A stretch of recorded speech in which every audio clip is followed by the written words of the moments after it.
Gangs of Wasseypur का famous dialogue याद आ रहा है कि ये क्या बना के दिए हो। लास्ट टू लास्ट सर्विस में ही वो सर्विस सेंटर पे नहीं बन पाया था।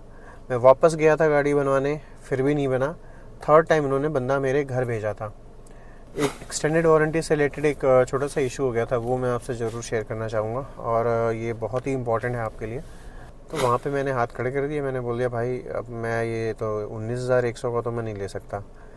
तो फिर वहीं पे बहस शुरू हो गई कि नहीं। नमस्कार दोस्तों, कार्स ट्रैवल एंड मोर के एक नए वीडियो में आपका स्वागत है। मेरा नाम है प्रकाश और जैसा कि आप थंबनेल देख जान गए होंगे, आज मैं बात करने वाला हूँ अपनी टाटा पंच के ओनरशिप एक्सपीरियंस के बारे में।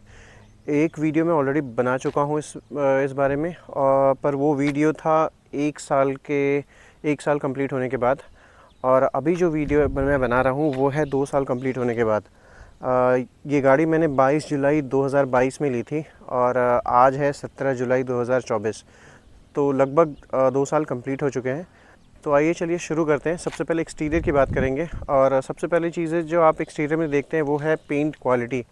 मैंने गाड़ी को सिर्फ वॉश कराया था, कोई पॉलिश वगैरह कुछ भी नहीं कराया है, ओके, सो दैट आप देख सकें कि पेंट क्वालिटी और बाकी प्लास्टिक की क्वालिटी या फेड होने में क्या फ़र्क पड़ा है।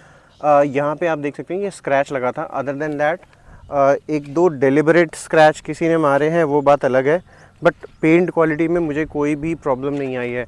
ये आप छोटे छोटे चिप मार्क्स देख सकते हैं, ये बंदर के नाखून की वजह से हुआ है। मेरी सोसाइटी में काफ़ी बंदर हैं, तो एक दो बंदर कभी यहाँ पे चढ़े थे और उसके चक्कर में यहाँ पे स्क्रैच आई है। वैसे अगर बात की जाए प्लास्टिक क्वालिटी की, तो आप देख सकते हैं जो इसका क्लैडिंग है, प्लास्टिक क्लैडिंग अगर आप देख सकें तो ये हल्का हल्का फेड होना चालू हो चुका है। हालांकि ये फेड होना ऐसा नहीं था कि वो दूसरे साल में शुरू हुआ है, ये 6-7 महीने के बाद से ही शुरू हो गया था और अब ये थोड़ा और ज़्यादा हो गया है। और आप देख सकते हैं ये कंप्लीट ब्लैक है नहीं, इसको हर बार वो जो ऑल ब्लैक पॉलिश होता है वो लगवाना पड़ता है मुझे हर वॉश के बाद, तब ये जाके थोड़ा सा देखने में सही लगता है। अदरवाइज़ ये धीरे धीरे फेड होके वाइट होता जा रहा है। एक और चीज़ जो मैं आपको फ्रंट से दिखाना चाहूँगा वो ये कि आप ये सब देख सकते हो कि ये नंबर प्लेट वगैरह टेढ़ी हो गई है और कुछ चीज़ें यहाँ पे हल्की फुल्की डैमेज हुई थी। तो ये फ्रंट से मेरा एक बार गाड़ी लेने के 1 महीने के बाद ही एक्सीडेंट हुआ था। तो ये इस 1 से 2 साल के बीच का नहीं है, ये पहले का है। एक और चीज़ मैं आपको बताना चाहूँगा कि गाड़ी में जो रेडिएटर फ़ैन है वो वारंटी में रिप्लेस हुआ था, तो ये 1 से 2 साल के बीच का अपडेट है। अदर देन दैट एक और इम्पॉर्टेंट चीज़ मैं आपको जो बताना चाहता हूँ वो ये कि गाड़ी के टायर अभी भी आप देख सकते हो काफ़ी अच्छी, इसमें अभी भी ट्रेड पैटर्न बने हुए हैं आराम से। अभी ये और 15,000 10,000 15,000 किलोमीटर आराम से भी चलेंगे ये। और मैं यहाँ पे मैं आपको दिखा दूँ कि गाड़ी मेरी 38,770 किलोमीटर चल चुकी है। उतना चलने के बाद अगर फ्रंट के टायर आप देख सकते हो इसमें ज़्यादा कोई डैमेज हुआ नहीं है, बिल्कुल ट्रेड पैटर्न अच्छे से हैं, कोई भी ऐसा डैमेज नहीं है। चाहे आप आगे के टायर्स देखो या आप पीछे के टायर्स देखो, ये अपोलो के टायर्स हैं एंड मुझे तो ये काफ़ी पसंद आए। मैं लगभग 4 से 5,000 किलोमीटर पे हम रेगुलरली इसकी अलाइनमेंट, बैलेंसिंग और टायर रोटेशन करवाता रहता हूँ। सर्विस में भले 6 महीने पे कराऊँ, पर व्हील बैलेंसिंग, अलाइनमेंट और टायर रोटेशन में हर 4 से 5,000 किलोमीटर पे करा लेता हूँ। तो इसकी वजह से ये जो ट्रेड पैटर्न अभी आप देख रहे हैं 38,000 चलने के बाद, वो भी ठीक ठाक बना हुआ है और मुझे पूरा भरोसा है कि ये 10 से 15,000 किलोमीटर तो भी और आराम से चलेंगे। अगर आप वाइपर ब्लेड्स की बात करें तो ये भी अभी भी स्टॉक है। मैंने सर्विस एडवाइज़र को बोला था कि आप वाइपर ब्लेड्स चेंज करवा दो, बट सर्विस एडवाइज़र ने बोला कि अभी आपके वाइपर ब्लेड्स अभी भी काफ़ी अच्छे हाल में हैं और ये चल सकते हैं। अगर मैं आपको इसकी आवाज़ सुनाऊँ, सारी चीज़ें बंद कर दी मैंने, अगर आप तो आप देख सकते हो कोई स्क्वीकिंग नॉइज़ सच कुछ भी नहीं है, बिल्कुल स्मूथ चल रहा है ये और अंदर कोई आवाज़ आती नहीं है। दैट मीन्स कि इसके ब्लेड्स अभी भी ठीक ठाक हालत में बचे हुए हैं। अब अगर मैं आपको इंजन पे एरिया दिखा दूं तो ये आपको कुछ इस तरीके का भी दिख रहा है। गाड़ी को सर्विस हुए वैसे दिन के हिसाब से बात करें तो शायद 10-12 दिन ही हुए हैं, बट गाड़ी इस बीच में 2400 किलोमीटर के आसपास कंप्लीट करके आई है। अभी जस्ट मैंने उज्जैन और ओमकारेश्वर का ट्रिप कंप्लीट किया था और उसके बाद आप देख सकते हो गाड़ी पूरी वॉश हुई थी और उसके बाद इंजन में ये एरिया कुछ इस तरीके का दिखता है। ये जो मैं आपको यहाँ पे अगर आप देख सकें, ये जो एरिया आप देख सकते हैं यहाँ पे जो दिख रहा है, कवरिंग दिख रही है, उसमें फ़ैन, रेडिएटर फ़ैन था और वो असेंबली चेंज हुई है। अगर आप देख पाएँ ये जो लिखा हुआ है ना फॉर टाटा मोटर्स लिमिटेड, इसके ठीक बगल में जो आप असेंबली देख रहे हैं वो थी रेडिएटर फ़ैन असेंबली, और वो पूरी की पूरी वारंटी में चेंज हुई थी। वो 3800 का पार्ट था। बाकी अगर आप देखेंगे तो इंजन कवरिंग वगैरह में कोई चीज़ लूज़ नहीं हुई है। सारे स्क्रूज़ वगैरह जो आप अलग अलग जगह पे देख रहे हो बिल्कुल अपनी जगह पे अच्छे से बने हुए हैं, कहीं से कुछ भी बिल्कुल एक, अगर आप ये भी बोले ना जो ये लॉक मैकेनिज़्म होता है कई बार ये सब लूज़ होने लगते हैं, वो ऐसा अभी तक तो कुछ भी नहीं हुआ है। मेरी बैटरी अभी भी ठीक ठाक चल रही है, बहुत ही कोल्ड स्टार्ट में भी, बहुत ही टफ़ वेदर्स में और ठंड के वेदर में भी बहुत आराम से स्टार्ट हो जाती है। एक चीज़ जो मैंने आपको पहले भी बताई थी, पिछले जो रिव्यू वीडियो मैंने शूट किया था, कि ये जो कवरिंग है, पैडिंग है, ये बार बार निकल जाती थी। एंड उसके बाद मैंने एक सर्विस कराई थी, उसमें भी यही हुआ था कि उन्होंने पूरी गाड़ी सर्विस करके दे दी और ये पूरे चारों जो लॉक्स हैं वो नहीं लगाए थे, और मैंने जैसे ही बोनेट ओपन किया था वो पूरा गिर गया था। तो ये पिछली बार तो हुआ ही था।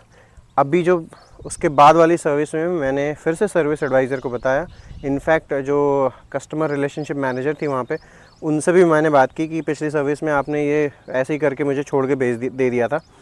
तो उन्होंने बोला हाँ हाँ हम इसको बिल्कुल सही करके देंगे, ऐसे करके देंगे। और जब उन्होंने मुझे गाड़ी हैंडओवर करी और मैंने जैसे बोनेट खोला, ये फिर से नहीं हुआ पड़ा था। तो इस मामले में तो अभी भी टाटा वैसा ही लेथार्जिक है। आई एम नॉट श्योर ये क्यों नहीं मानते ये बात।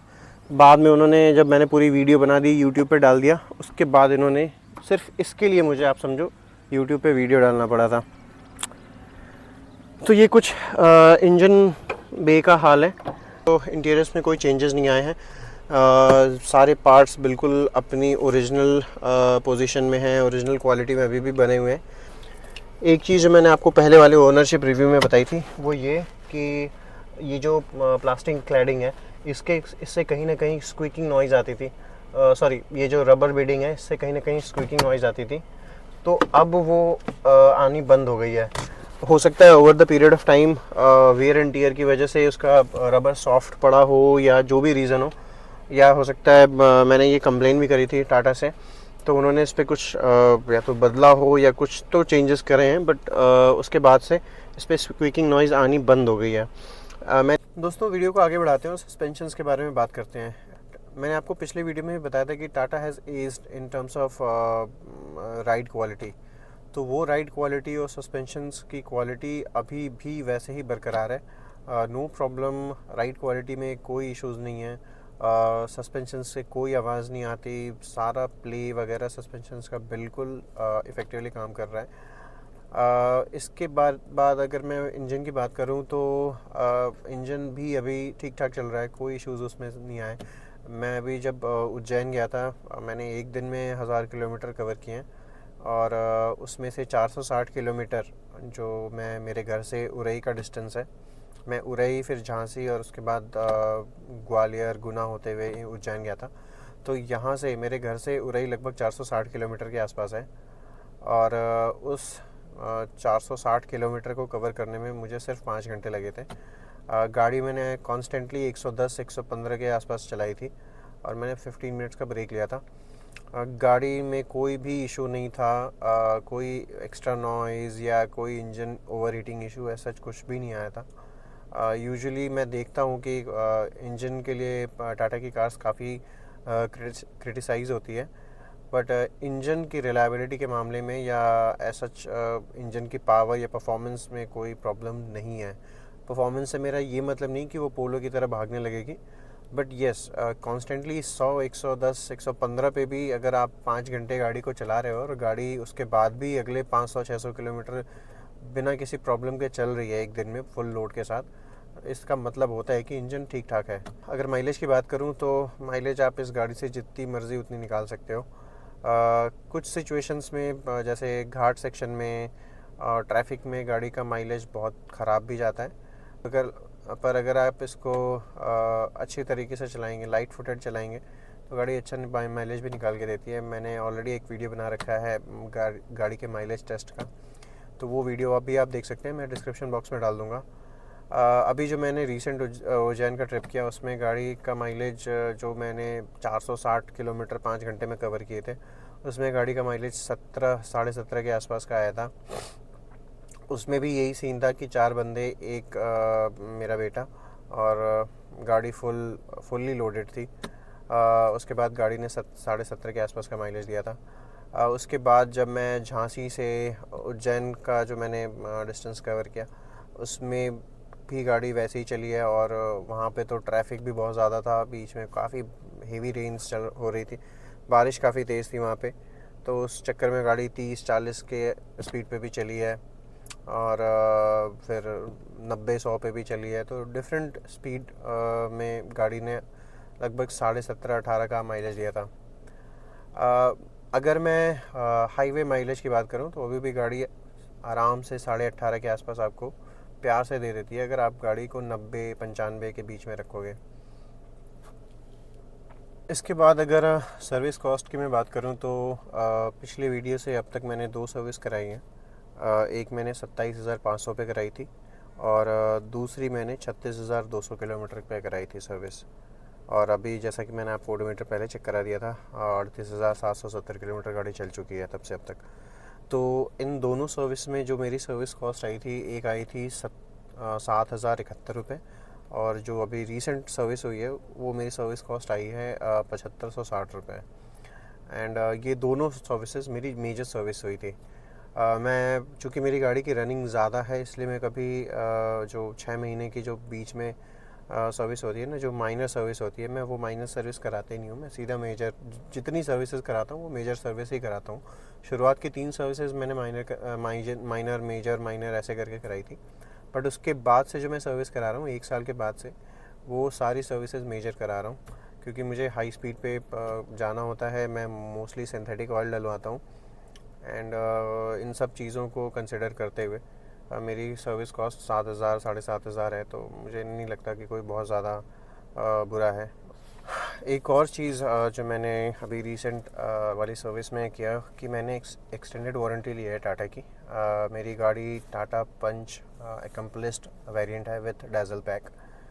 तो इसकी जो मुझे वारंटी पड़ी, एक्सटेंडेड वारंटी 3 साल और 1 लाख किलोमीटर के लिए, वो मुझे पड़ी है 19,100 कुछ रुपए की है, और रफली आप समझ लो 19,000 की है। तो ये मुझे वर्थ लगी, बिकॉज़ मेरी गाड़ी का ऑलरेडी एक पार्ट ख़राब हो चुका है, जो कि मैंने मैंने रेडिएटर फ़ैन असेंबली चेंज कराई थी। एक एक्सटेंडेड वारंटी से रिलेटेड एक छोटा सा इशू हो गया था, वो मैं आपसे ज़रूर शेयर करना चाहूँगा, और ये बहुत ही इम्पॉर्टेंट है आपके लिए। जब मैंने सर्विस एडवाइज़र से इंक्वायरी करी कि एक्सटेंडेड वारंटी कितने की आ जाएगी, कितने में मिल जाएगी मुझे, तो उन्होंने बोला कि ये 15,000 का भी हो सकता है, 18,000 का भी हो सकता है, और ये 20,000 तक भी जा सकता है। सो आई सेड कि ठीक है, अगर जा सकता है तो ये कैसे पता लगेगा कि कितना हुआ। तो बोले आप एक बार जाके रिसेप्शन पे मैम से चेक करवा लो। तो मैंने ऐसा ही किया, मैं रिसेप्शन पे आया, मैंने बंदी से चेक कराया।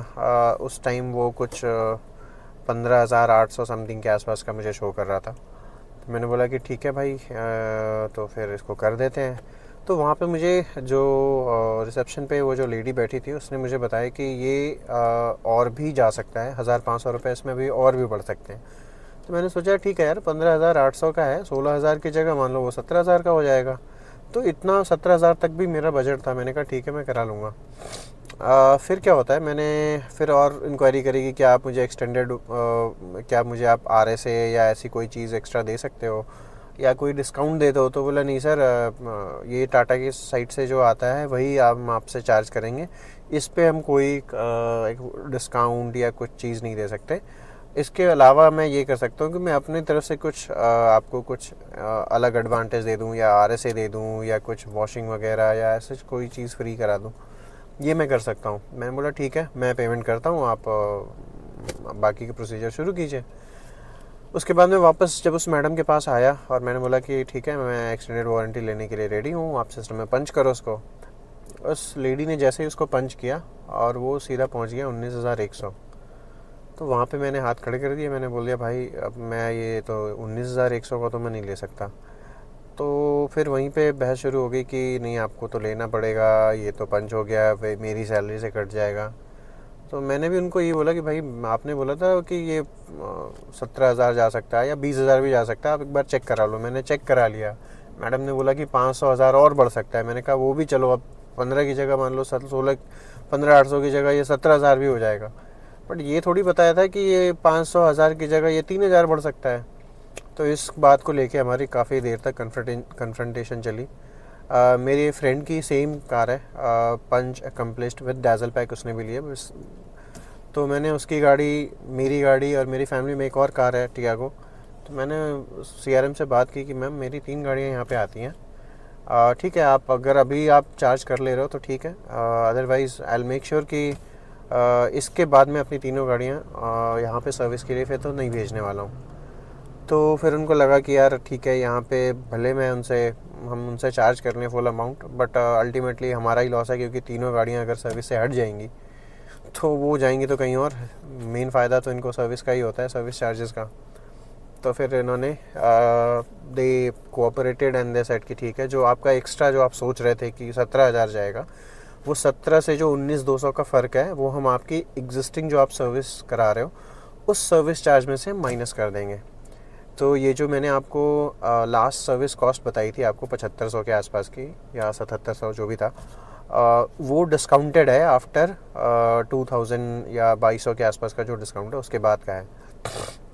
अब आप बोलोगे कि तो क्या ओरिजिनल सर्विस कॉस्ट 9-9,500 के आसपास तक का था? तो हाँ जी था। वो इसलिए भी था क्योंकि मैंने व्हील बैलेंसिंग, अलाइनमेंट, ये सारी चीज़ें टाटा के सर्विस सेंटर से कराने की सोची। यूजुअली मैं ये चीज़ बाहर से कराता हूँ तो मेरी कॉस्ट कम रहती है, बट इस बार मैंने डिसाइड किया कि मैं टाटा से कराऊँगा, क्योंकि मेरे पास बाहर जाने का ज़्यादा टाइम नहीं था और मुझे तुरंत उज्जैन के लिए निकलना था अगले दिन। Last but not the least, जो जिसके लिए टाटा बड़ा ही नोटोरियस है, अनफॉर्चुनेटली आप बोल सकते हो इसी के लिए टाटा जानी जाती है, वो अपनी सर्विस के लिए। तो भाई सर्विस का एक्सपीरियंस ऐसा था कि पहले साल तक तो I was satisfied with the service, but ये 1 से 2 साल के बीच में I am totally dissatisfied, because मतलब कुछ भी आप बोल लो उनको वही करना है जो उन्होंने डिसाइड किया हुआ है। मैंने पिछले सर्विस की भी वीडियो डाली है, और लास्ट वाली नहीं, मतलब लास्ट टू लास्ट जो सर्विस हुई थी मेरी उसकी मैंने वीडियो डाली हुई है, आप देख सकते हो। उसमें भी उन्होंने अच्छे से काम करके नहीं दिया था। उसमें 2 इश्यूज़ थे, मतलब 2 बहुत छोटे इशू थे, बट उन्होंने मतलब रुला दिया था उसके लिए। वो ये कि गाड़ी का जो हुड की जो बेडिंग इंसुलेशन होती है वो उन्होंने अच्छे से इंस्टॉल नहीं की थी। वो जो प्लास्टिक के पॉपअप पिन्स आते हैं उसके साथ उसको अच्छे से इंस्टॉल नहीं किया था, जिसकी वजह से वो लटक रहा था।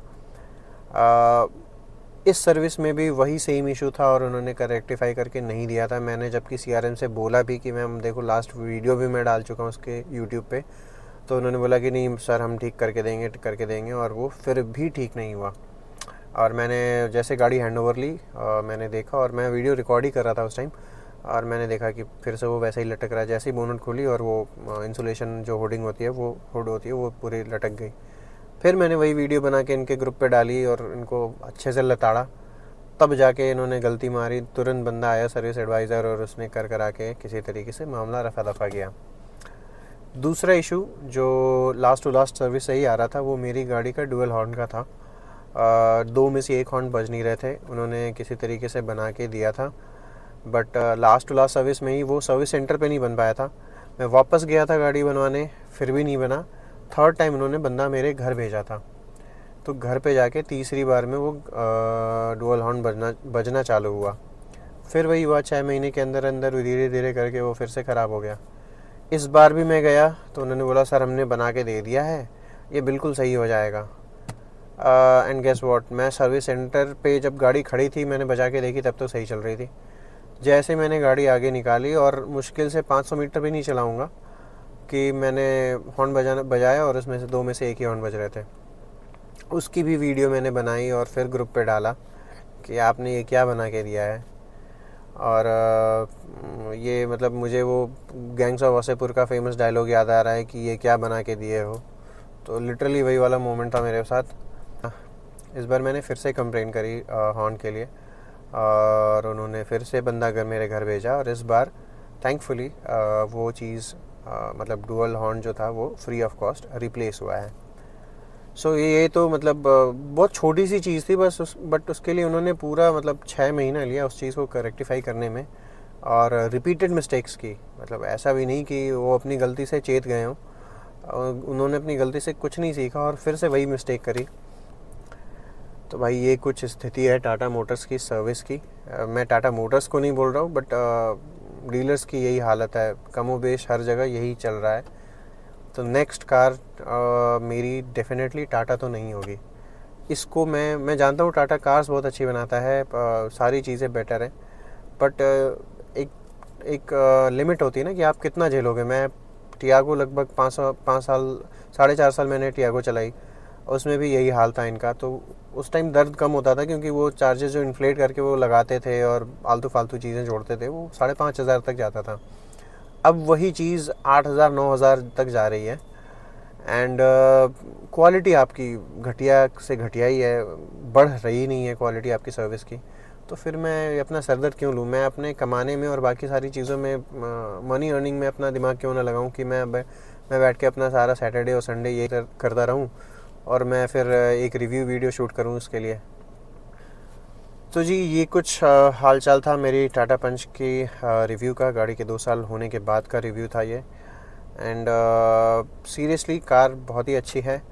इट इज़ जस्ट दैट कि इस अच्छी कार को उतना अच्छा सर्विस क्वालिटी मिल नहीं पा रहा, otherwise it would be a killer. अभी भी पंच सबसे ज़्यादा सेल हो रही है मार्केट में, टॉप सेलिंग कार है, बट अगर ये इसकी सर्विस अच्छी होती ना, तो ये जो 18,000 19,000 या 17,000 यूनिट सेल कर रहे हैं, इसकी जगह ये 25,000 भी सेल कर सकते थे। बट क्या बोल सकते हैं अब, अगर किसी को अगर कोई इम्प्रूवमेंट करना नहीं चाहता अपनी, तो क्या ही किया जा सकता है। खैर, वीडियो अगर अच्छा लगा हो दोस्तों तो प्लीज़ लाइक कीजिएगा, अपने दोस्तों के साथ शेयर कीजिएगा, सब्सक्राइब ज़रूर कीजिए चैनल। एंड अगर कोई फीडबैक देना हो या कोई क्वेश्चन पूछना हो तो ज़रूर कमेंट बॉक्स आपके लिए खुला है। इसके साथ ही दोस्तों, अगर आप कार चलाते हैं तो सीट बेल्ट लगाइए, और अगर आप बाइक चलाते हैं तो हेलमेट लगाइए। जय हिंद, जय भारत।